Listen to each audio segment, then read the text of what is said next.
ден, почитувана публико, и добре дојдовте во 14-тата епизода на видеоподкастот Гласот на Слободна Македонија, во издание на Македонскиот информативен центар и Комитетот за демократизација на Република Македонија. Јас сум вашиот домаќин Душан Петровски со мојот верен соговорник Јордан. Добар ден. Добар ден. Добре дојдовте во ова вонредно и се надеваме скратено издание на видеоподкастот. Денеска ќе зборуваме за една објава која што беше дадена од професорката Каракамишева, Тања Каракамишева, на која што ти малку додаде и има некој текст беше објавен на сајтот Македонски информативен центар. Нејната објава беше за образложение за бојкот на претседателските избори кои се во најава, кои се веќе распишани. Наслов на текстот е бојкот на претседателските избори е обврска на секој македонец. Да, тоа е наш наслов. Да, тоа е твојот наслов. Еве како во ќе го прочитам твојот текст и текстот на Каракамишева, па ќе одиме понатаму. Одиме со текстот.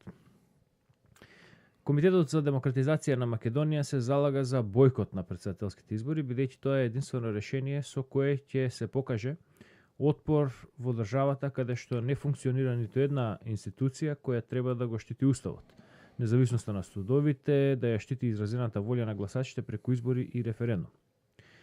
Претседателските кандидати кои ветуваат дека ќе променат се и се што од законот за јазици, преспанскиот договор, уставните измени, лажат. Такви ингеренции според уставот на Република Македонија нема претседателот на државата. Затоа ќе запрашам за ќе дозволите покрај премиер Лажго да имаме и председател на државата Лажго. Нашите видувања ги препознавме, слободно можам да кажам, дека се идентични со напишаното на Facebook статусот на професорката Каракамишева и затоа го цитирам подолу. Сега е текстот на Каракамишева од тука надале. Граѓаните на референдумот на 30 септември не ја дозволија ниту промената на уставното име Северна Македонија, ниту го прифатија преспанскиот договор. Од родената власт преку заобиколување на граѓанската волја, продолжи да си ја тера зацртаната агенда во владата па во собранието. Видовме како беа донесени уставните амандмани, видовме политичка и лична дрскост, каква што македонската политика не памети досега. 2. И покрај неуспешниот референдум, власта не ја запре забрефтаната машинерија во практикувањето на политичкото насилство. 3. Прашајте се вие што мене ме прашувате дали мислите дека оваа авторитарна власт која целосно го има окупирано системот сите институции, државни и локални органи, власт која е најпозната по криминали, по изборни криминали, по корупција, по убиства, по матни тендери, власт која најмалку ја интересира граѓанинот и неговите екзистенцијални интереси, прашајте се дали оваа власт која нема решено ниту еден кривичен предмет за полнењето на кутиите на референдумот и на локалните избори, за бугарски возови, за изборен подкуп, токму сега ќе се смилува на вашите пресконференцијски повици за одржување на фери демократски избори и ќе дозволи да победи најдобриот кандидат. 4. Во однос на комичните предлози да се шкртаат гласачките ливчиња, имам само едно нешто да кажам. И шкртаните ливчиња исто како и важечките се сметаат на контото на делегитимирањето на референдумот.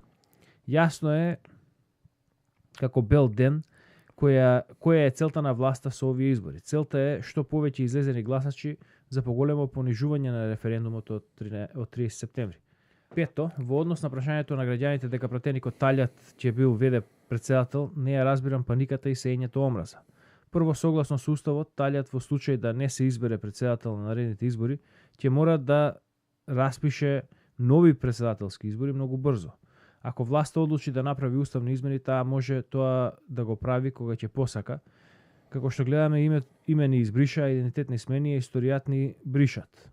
Да не забораваме дека сите партии кога беа на власт тактизираа со политиката на избор на председателот на републиката во собрание и никогаш не се кревала никаква посебна галама. Да резимирам, зошто не гласам? Прво затоа што не сакам мојот глас да го фрлам во вода. Не сакам со мојот глас да го фрлам во вода референдумот до 30 септември, бидејќи тоа е клучната цел на сценаристот. Второ, за да се излезе на избори, треба да постојат елементарни услови за фер надпревар кои во државата не ги гледам. Нема независна изборна администрација, нема полиција во служба на граѓаните, нема независни медиуми, нема обвинители и судии кои ја работат својата работа под диктат на СДС и ДУИ. Има многу криминал, многу оружје, многу мафија. Трето, одговорот на опозицијата за предодредено име, идентитет, историја го гледаме преку секојдневни пресконференции на кои се констатираат факти, но не се нудат одговори. Нема никаков активизам, никаков револт, никаква насока за покажување вистинска огорченост од она што им се случува и од актуелните политики. Наместо тоа гледаме млаки констатации и досадни фрази. Четврто, народот веќе не сака да биде жртва, доста жртви носеше на свој грб. Или партиите ќе се свестат и ќе понудат излез од ова лудило кое не мачи сите нас, или мојот глас веќе не го давам зијан. Излез од лудилото за жал не се претседателски избори. Кога ќе се добие поддршка за парламентарни и претседателски избори заедно, ќе го пишам мојот став понатаму. Со 28 годишната политика на смени се Куртов за да дојде Мурто, на штета на државата очигледно мора да расчистиме еднаш за секогаш. Потребен е комплетен ресет на системот и на вредностите. Крај на статусот. Значи ти во принцип, па дури во детали се согласуваш со напишано. Можам да кажем да како јас го пишувам. Значи, што е она клучното што кај тебе и кај Карамишева, барем според мене се јавува, е тоа дека доколку има сега успешни претседателски избори, ќе се девалвира бојкотот од 30 септември. Тоа е целата работа и тука е целата поента. Може ли малку да образложиш малку повеќе? Па иди вака. По последната епизода, 13-та епизода, го нагласивме поентата што е постигнато со бојкот на референдумот. Да. Особено ти се осврна на тој дел, објаснувајќи го дека со тоа граѓаните кои не излегоа да гласаат, јасно покажаа дека се против власта и против системот. Да, тоа беше да го сумираме еден акт, вистински акт на хероизам. Да. И сега, таков акт на хероизам, да го поништиш, значи, целта е да се убие надежта на која се, храброста која ја покажаа луѓево. И желбата за промена, сега да ја убиеш кај нив. Првиот чекор кој го направи, ако е најбитен во борбата, е секојаш првиот чекор. Првиот револт. Вака изразен, досега ваков изразен револт немало во Македонија. Да. И сега одеднаш се јавуваат дуче грижници кои велат не. Ќе ни помогне на нас ако избереме председател од опозицијата, тој ќе агитира во светот, ќе пишува писма на амбасадори, Ванковска пишува такво нешто. Па тоа и, например, Владко Ѓорчев веќе со тој наратив настапува, дека тој е близок со конзервативците во Америка, во светот, со Помпео, се поздравува со Бого Стаса, во сите Пенс. И демек, значи, на тој начин тој ќе делува кон исправање на овие неправди. Возот поминат за Ѓорчев. Ѓорчев требал да делува досега, бидејќи бил пратен и во парламентот. Мисля дека беше од таа надворешна политичка комисија, не се сеќавам, но беше чест гостин тука во Канада и во САД. Да. Зошто не делувал досега? Значи, дали е сега уште едно подпрашање. Дали е проблем квалитетот на кандидатите, односно дали самите кандидати се проблем или принципиелно би требало да се бойкотираат овие избори? Види вака, да расчистиме основната работа, бидејќи тоа ствара да забуна кај луѓето. Јас, ако се распишат и парламентарни избори заедно со претседателските, тоа што го пишува и Каракамишева, професорката, јас тогаш не сум за бојкот, бидејќи тогаш изборите ќе ги спроведе пржинска влада. Ќе има колку толку ќе бидат можности за местење на изборите ќе бидат намалени. Бидејќи видовме што се случи на референдумот. Крака Мишева јасно го потенцира тоа. Дека до ден денеска и покрај Мицковски имаше еден настап негов на едно интервју, кој го објасни дека сите документирани кривични пријави за прекршувањата во изборите се гласало за 2,6 секунди. Тоа е искусна демократија. Да. Па се гласа преку онлайн, па не може толку брзо да се гласа. Тоа се, како што реков, професионални демократи. И затоа мора да има да бидат заедно изборите, да ги спроведе техничка влада, пржинска влада. И сега, ако му се дозволи на СДС да ги спроведе со ДУИ заедно изборите, кого сакат нека донесат за кандидат. Опозицијата. Значи, викаш дека принципиелно е прашањево. Треба да се бойкотира без разлика кои ќе бидат кандидатите. Не, уште малку не довршив. Не. Кандидатите се посебна приказна. Да. Ова е девалвација на со овие кандидати, што досега ги имаме во понуда, е девалвирање на функцијата председател. И затоа мислам дека идното собрание треба да се позанимава со уставот и да се укине функцијата председател на државата. Бидејќи таа во овие години, како е Заев дојде на власт, гледаме дека таа е непостоечка. Па јас би рекол, откако Киро Глигоров веќе не е председател, може би не знам во како било за времето кога Бранко бил председател. Исто.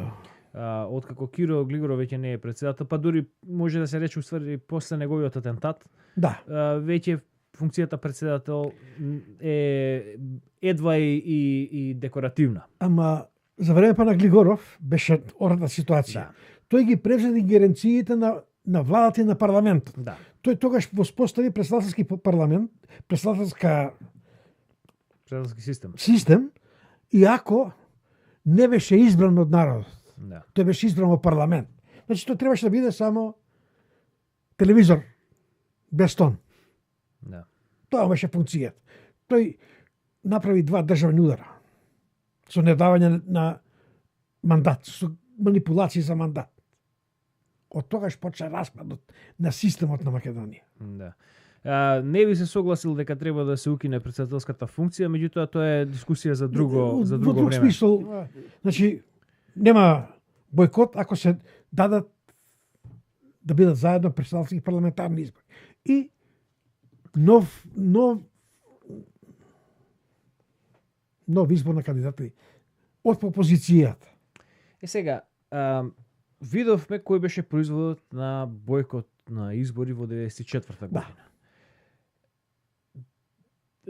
Кој е сега твојата, зошто викаш еве повторно да го направиме тоа? Дали е тоа затоа што викаш дека овој председател и да го изберат еве нека биде не знам сега кој, еве да кажеме Ѓорѓи Иванов уште еднаш или Било кој. Не може да ми дојде нека еве и не е битно кој Било кој да биде избран. Дали ти викаш дека на тој председател кој ќе биде предложен од ВМРО ќе биде едноставно импотентен и бесполезен. Бесполезен, прво тој ќе биде мртво слово на хартија.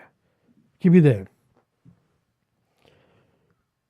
Ако имаш една институција која ќе го штитеше уставот, ќе го штитеше уставната ингеренција на председателот, таа досега ќе реагираше на овие прекршувања на устав. Тоа би требало да биде уставниот суд. Уставниот суд. Управниот суд уште не донесе одлука за изборот на Талјат. Јавното обвинителство уште не ја процесуираше кривичната пријава за изборот на Талјат. Значи, што сакаме ние? Од кого да чекаме заштита на функцијата на председателот? Од Калето. И Калето... Па тоа е... Да. Тоа е приказната која ни приказна нудела. дека калето. Сега Не имаме е точно дека кале. Затоа јас реков не би се согласил со укинување на претседателската функција, затоа што за вистинска демократија да функционира, треба да погледнеме САД, затоа што таа е идеалот на демократија. Тука нема збор. Мора да постои една рамнотежа на власта и никој пат не смее целата власт да падне во рацете на едно тело или на еден човек. Уставниот суд мора да игра една многу поагресивна улога. Ама тоа мора, ама не општеството. игра. Тука е проблемот, затоа разговараме за ова. Да. И сега, во еден статус, пред 10 дена, кога првпат Каракамишева спомена за бојкот, јас го напишав моето мислење. Дека, има и 10, може и 15 дена, може и за недели некаде. Напишав дека искуството наше, ова што ти го спомена од 94-та бојкотот, дека не вроди со никакви резултати. Туку му возможи на СДС да владее и тогаш објаснив зошто не е пожелно да има бојкот ако нема една активност на опозицијата, пратечка активност, која е многу важна. Тоа, дали е случајност, тогаш напишав дека мора да се запознае целата светска јавност од опозицијата, да се лобира и да се прикаже состојбата во Македонија.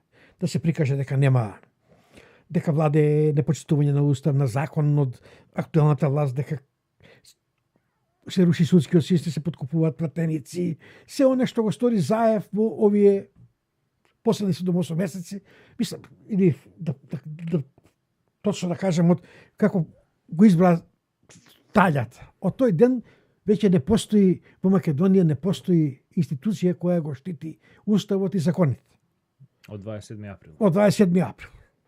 Тогаш е спроведен пуч и наместо да се уапсат пучистите, талјат и компанија, се апсат други луѓе и се судат други луѓе. Целта била, видев што е, да не навлегуваме натака. Сега.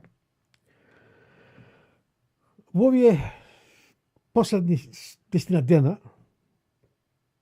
Мицковски, председател на ВМРО ДПМН со свој тим, беше на посета, беше на конференција на сестринските партии од народните движења. И таму, читам она што се извештаите, главната поента на Мицковски и на луѓето со него што беа, е запознавање на сите представници на Европска Унија таму што беа на сестринските партии за тоа што се случува во Македонија. И сега веќе тоа е она што треба да се прави. Бидејќи ние без поддршка од надвор, 94-та го изгубивме, бојкотот беше не донесе никаков плод, бидејќи немавме поддршка од надвор. Поддршката од надвор никој не ја градеше во тие години, да се добие поддршка. И затоа се случи тоа што се случи. Сега е обратна ситуација. Да, и во 94-та година немаше референдум како сега претходен. Да. Значи, ова е сега потврдување, овој бојкот ќе биде само потврдување на референдумот. На резултатот од референдумот не може никој да се брани дека тоа народ ете така не сакал да едноставно го немало во Македонија, биле ваму таму. Еве зошто сега ако списокот не бил вред, ако Македонија нема 1.800.000 гласачи, 1.500.000 во државата и 300.000 надвор. Не иселеници, но нешто да гастарбајтери. Зошто сега Заев прво него дотераше изборниот списокот, не го сведеше на она што тој сака да докаже дека, што го докажуваше на референдумот дека бројката на гласачи е околу 1.100.000, 1.200.000. Зошто сега влегуваат повторно во еден изборен циклус со тој избирачки список кој го споруваа пред неколку месеци за референдумот. Да. И вака размислувајќи, уште еден бојкот на голем изборен циклус ќе покаже вистински револт кај народот и вистинско одречување од државата. Да. И светот сакал, не сакал. Не може два последователни бойкота на две многу сериозни работи. Да ги игнорира било кој. Колку сака нека се ЕУ и Столтенберг за Заев и за решение на спорот со името, ќе сватат дека решението за спорот со името не е решение, туку е продолбочување на проблемот. И тоа е веќе, гледаме што се случува во сите пори на општеството. Царовска пред некој ден објави дека се украдени 19 милиона евра од ПИОН. Денеска под политички притисоци што ги изврши ДУИ го повлекува, па не биле украдени, тоа некоја таму грешка во начинот на пресветување, ако парица тука. Имаме од Министерство за култура една дискредитација на комплетно на македонски културни установи, издруженија, се елиминирани од конкурсот без да добијат денар пари. Албанскиот јазик, како наводно заедно убедуваш дека е втор, ќе се употребува само како втор јазик, се наметува како прв. Бидејќи сите ние мора да го научиме, за да... И сето тоа е едно тоа незадоволство мора да кулминира со распад на системот. Видовме дека протести не може да се организираат и не треба да се организираат протести со кои ќе се руши власта, бидејќи тие ќе носат крвопролевање. Да, затоа што сега УДБА нема да дозволи успешен пуч на 27 Така е. Затоа и беше писмото на Груевски. И затоа никој не смее да го повикува народов на протести. Бидејќи свесто ќе го носи во крвопролевање. Мора да се прави се на овој начин. Дали ќе продолжи Мицковски по овој пат кој го превзема? Не знам. Гледам Николовски, подписателот на партијата, е во САД. И тој лобира на истата тема. Ги запознава луѓето со кои има контакти за беззаконието, непочитувањето на уставот, за сите работи кои требаше да се говорат од 27 веднаш вечерта требаше тоа да го работи Груевски и сите. Да. А го пропуштивме тој период и сега мора да го надокнадиме. Повели. На мене ова ми личи, значи, ота, да, спремањето на терен, оно што го зборевме во таа емисија. Го реков. Подготувањето на теренот, обраќањево на Груевски со текстот од удбаш или од новинар. На мене се ова ми делува како на една подготовка за рушењето на Мицковски. Да. Мицковски, повторно ќе кажам, не го знам човекот, јас секогаш имам резерви кон сите политичари, тоа е моја едноставна поедовна точка. Меѓутоа, Мицковски ми делува како на човек кој што можеби не се вклопува комплетно во играта или не знам што е сега причината. Како и да е, Груевски беше со Мијалков, тоа е фамилијата која што се кумови на мафијата, односно тие се дел од системот. Да. Семејно, историски, традиционално се оди уште од Јордан Мијалков. Да. И тој е посигурен човек кој што може да им ја заврши работата. За Мицковски можеби не се сигурни дека е тој што ќе може да им заврши работата. Еве овие работи што ги прави не одат баш во корист Така да... на агендата на УДБА. Малку ме збунува тоа што НДИ, Народно-демократска, како беше таа? Не знам како е НДИ, меѓутоа видов дека има врски со многу со интернационална социјала, со тука малку интернационална либерала и така натаму. Затоа напишав едно кратко мислење дека Мицкоски ќе мора да, ако сака да тера работа во вистински правец, ќе мора да земе советници луѓе од Полска, од Литванија, од Источна Германија, луѓе кои успеа да се справат со нивните удби. Да.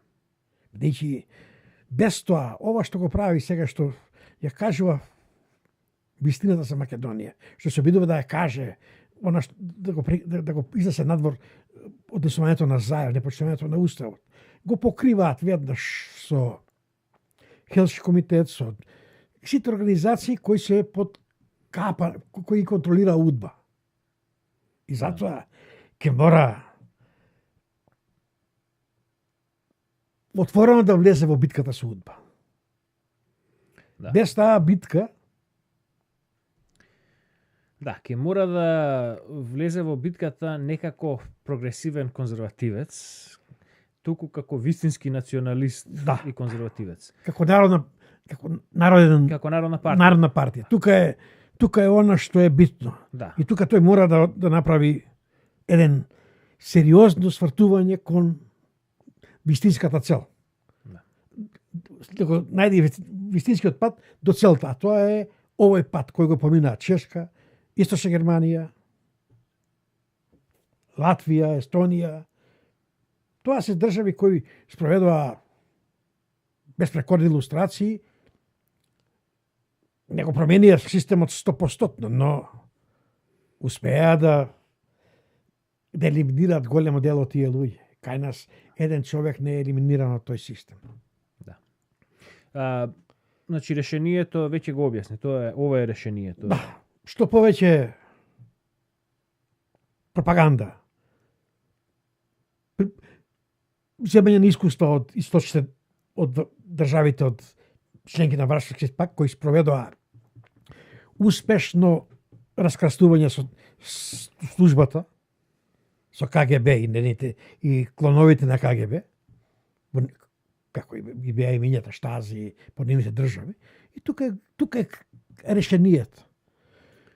Овие бојкот на избори, ако власта не прифати да има и парламентарни избори, да ги одложи претседателските, да ги направи да бидат за 100 дена заедно со Пржинска влада, заедно со овие парламентарните, бадијала ќе биде ако му дадат сега тие, ќе играт можеби на карта.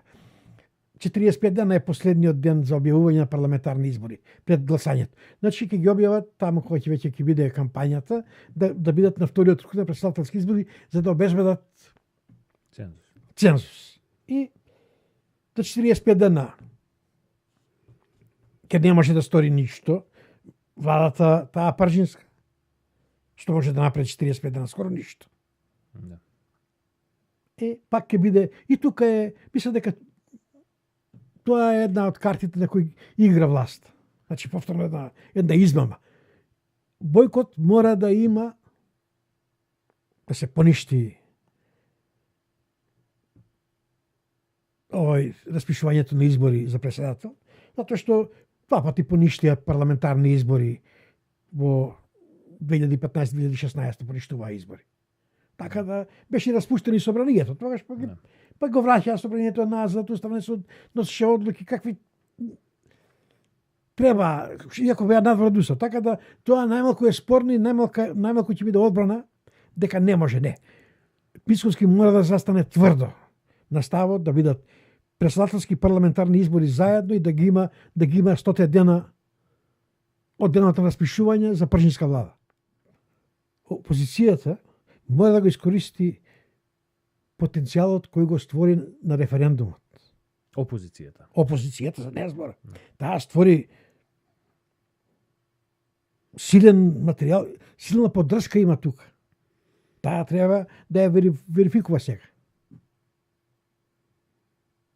А се верификува со цврст став на опозицијата дека нема да учествува